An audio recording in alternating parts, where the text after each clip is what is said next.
Same thing. I was saying buddy weight bullying. Y'all got mad at me for saying that.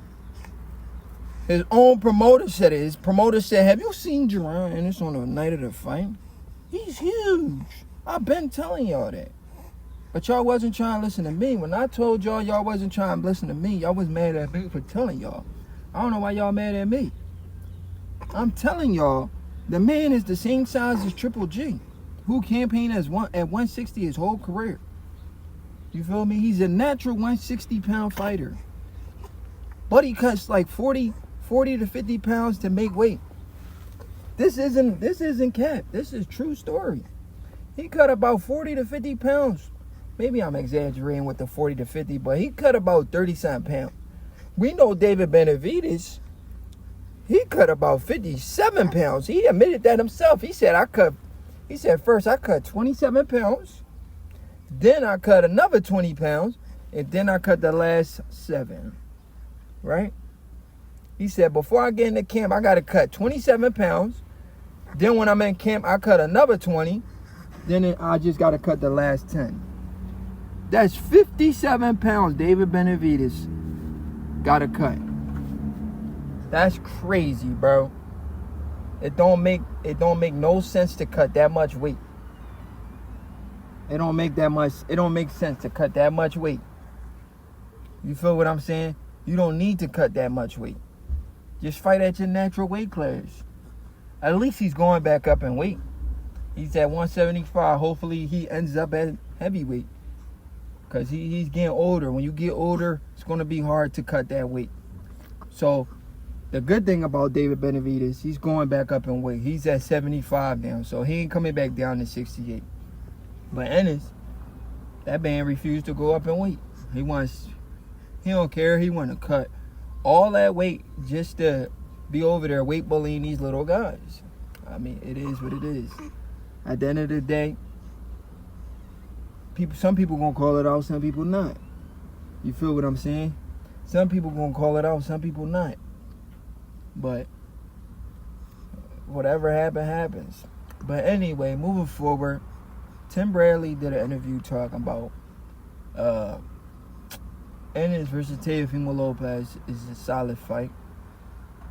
He said Boots needs to leave Teo alone. Teo is the most skilled fighter that Ennis will ever fight. I agree with everything Tim was saying.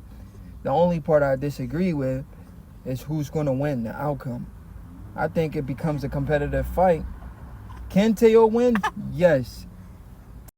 Bradley, when it comes to the fight being competitive, because skills pays the bills, both guys are gonna come in there trying to win. It's all about who make the more mistake, or if Teo can handle a bigger guy. Cause I haven't really seen Teo fight too many guys that are way bigger than him. Most of the guys he fights are around his weight. He hasn't really... when he fought a tall fighter and Nakatani gave him some problems. And he said, no more tall fighters. Remember at 135 he fought Nakatani, and Nakatani gave him some problem, the Japanese fighter. And he was like, no more tall fighters. I only want to fight smaller guys. That same, it happened with Vasyl Lomachenko too. When Lomachenko fought somebody tall.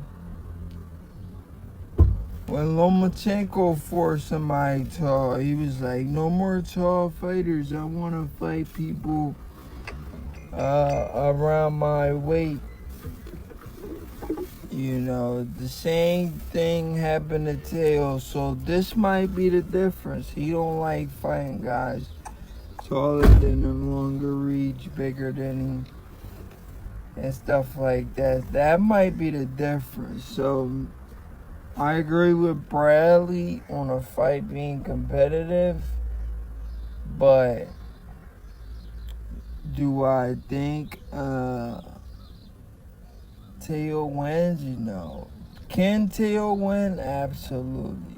Teo can win if Boots isn't at the top of his game, because he has all the advantages only because he's the bigger man.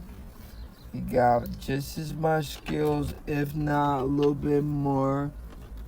But the only difference is it's the mindset. If he's not in there locked in, he could lose to Teo.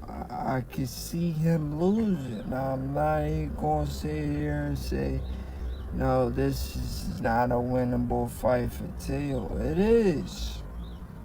It is. Skills pay the bills. If Boots, because that's the most skilled fighter Boots will ever face so far, up to date.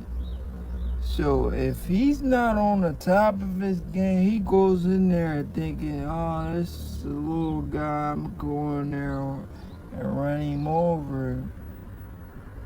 He could definitely lose this fight for sure, without a doubt. So his mindset needs to change. He needs to take Teo as a serious threat. Very competitive.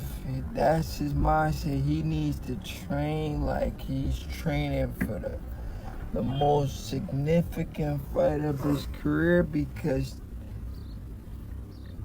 to this date, that is the biggest fight of his career, whether Teo has a belt or not. Teo, in just a little bit of fights, have built close to a Hall of Famer career, if not a Hall of Famer career.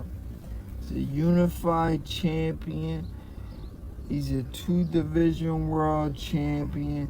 He beat 2 top fighters, pound for pound fighters. Josh Taylor, 2 guys that's been on a pound for pound list. One was number 1 at one time, and Vasily Lomachenko.